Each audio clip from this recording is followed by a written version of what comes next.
நம்ம ரஜினி சார் நடித்து முடித்துள்ள வேட்டையின் திரைப்படம் பார்த்தீங்கன்னா அடுத்த மாதம் அக்டோபர் 10ஆம் தேதி உலகம் முழுக்கவே பல திரையரங்குகள்ல ரிலீஸ் ஆகிருக்கு. அதனால இந்த படத்துடைய ப்ரொமோஷனை படு ஜோராக படக்குழு ஸ்டார்ட் பண்ணியிருக்காங்க. முதலாவதாக இந்த படத்துடைய பாடல்ல இருந்தே ஆரம்பிச்சிருக்காங்க. அதாவது மனசிலாயோ அப்படின்ற ஒரு பாடல் வெளியாக போக உள்ளதாக அறிவிப்பு வெளியாச்சு. ஸோ இதனடுத்து பார்த்தீங்கன்னா நேத்து ஞாயிற்றுக்கிழமை மாலை கூட இந்த பாடலுடைய கிளிம்ஸ் வீடியோ வெளியாச்சு. கிளிம்ஸ் வீடியோவில் இந்த பாடலை யார் பாடியிருக்கா அப்படின்ற விஷயத்தையுமே ரிவீல் பண்ணியிருந்தாங்க. மலேசியா வாசுதேவன் அவர்கள் இந்த பாடலை பாடியிருப்பதாக சொல்லியிருந்தாங்க. சோ இதனடுத்து பாத்தீங்கன்னா பாடல் மீதான ஹைப் இன்னுமே அதிகரிச்சிருக்கு அப்படின்னு தான் சொல்லணும். இன்று ஈவினிங் பாத்தீங்கன்னா இந்த பாடல் வெளியாகவுமே இருக்கு. இந்த பாடல்ல தலைவருடைய நடனத்தை பார்க்க ரசிகர்களுமே ரொம்ப ஆவலுடன் வெயிட் பண்ணிட்டு இருக்காங்க. சோ அது மட்டும் இல்லாம கடைசியாக ஒரு 4-5 வருடங்களாகவே நம்ம ரஜினி சார் அவர்கள் அனிருத் அவர்களுடைய இசையில தான் அனைத்து படத்தையுமே கமிட் பண்ணிட்டு இருக்காரு. சோ அந்த வகையில அனைத்து பாடல்களுமே சூப்பர் டூப்பர் ஹிட் அடிக்கும் அப்படின்றதுல எந்த ஒரு மாற்று கருத்துமே கிடையாது.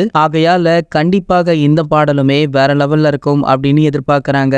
மேலுமே இந்த கிளிம்ஸ் வீடியோவில் ஒரு சில வரிகள் பாடலுடைய இசை அப்படின்னு ரசிகர்கள் ரொம்பவே கவர்ந்து போக பாடல் எப்போதுடா வெளியாகும் அப்படின்னு ரொம்பவே ஆர்வத்துடனும் வெயிட் பண்ணிட்டு இருக்காங்க. சரி, ஓகே, இந்த வேட்டையின் பாடலுக்காக உங்களை யாரெல்லாம் ரொம்பவே ஆவலுடன் வெயிட் பண்றீங்க அப்படின்றத கீழே உள்ள கமெண்ட் செக்ஷன்ல நம்ம கூட ஷேர் பண்ணிக்கோங்க. மேலும் இது போன்ற சினிமா செய்திகளை பத்தி நீங்க உடனே தெரிஞ்சுக்க நம்மளுடைய ட்ரெண்ட் செட்டர் அப்படின்ற நம்ம சேனலை சப்ஸ்கிரைப் பண்ணிட்டு பக்கத்துல உள்ள பெல் ஐக்கான கிளிக் பண்ண மறந்துடாதீங்க.